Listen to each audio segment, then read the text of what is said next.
আসসালামু আলাইকুম গাইস, আপনারা দেখতে পাচ্ছেন আমি একটা নিউ রেসিপি নিয়ে এসেছি। আলুটা প্রথমে স্লাইস করে কেটে নিয়েছি, এরপর আলুটা কুচি কুচি করে নিচ্ছি। স্লাইস করে সুন্দরভাবে কেটে নিচ্ছি। এভাবে আপনারা কুচি কুচি করে কেটে নেবেন।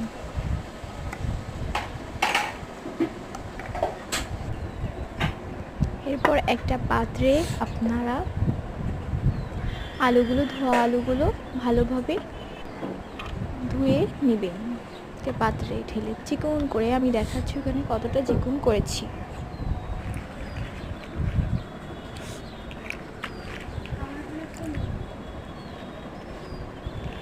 সবগুলো আলু আমি সুন্দরভাবে কেটে ধুয়ে উঠিয়ে নিচ্ছি, দেখছেন আপনারা।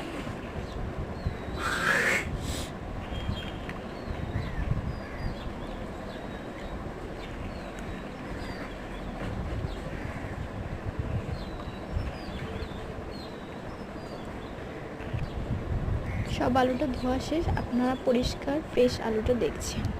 এরপর আমি কাঁচামরিচ কুচি 4-5টা করেছি, সেটা পেঁয়াজ কুচি হাফ কাপ, এর সাথে ময়দা ইউজ করছি একটু পরিমাণ মতো, স্বাদ অনুযায়ী রসুন বাটা, জিরা বাটা, আদা বাটা, ঝাল স্বাদ মতো, হলুদের গুঁড়ো হাফ চামচ, ঝালের গুঁড়ি লবণ স্বাদ মতো। এভাবে পুরোটা মিক্সড করতে হবে, সুন্দরভাবে মাখিয়ে নিচ্ছি, দেখছেন। এভাবে আপনারা ভালোভাবে মাখাবেন, তাহলে টেস্ট আরও বাড়বে। সুন্দরভাবে আমার ম্যারিনেট করার জন্য প্রস্তুত করা হয়ে গিয়েছে।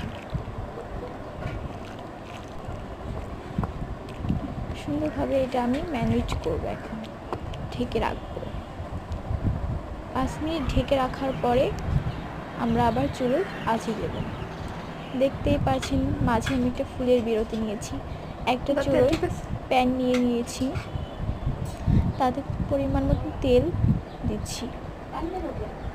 চুলার আঁচটা মাঝারি আঁচে রাখতে হবে।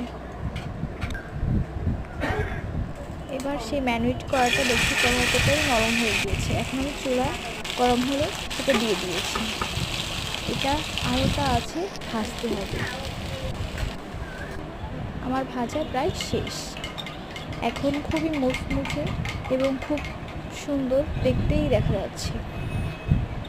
গরম খুব, বাট আমি একটু খেয়ে টেস্ট করে দেখেছি। খুব মজাদার একটা রেসিপি, আপনারা এটা ইফতারিতে রাখতে পারেন।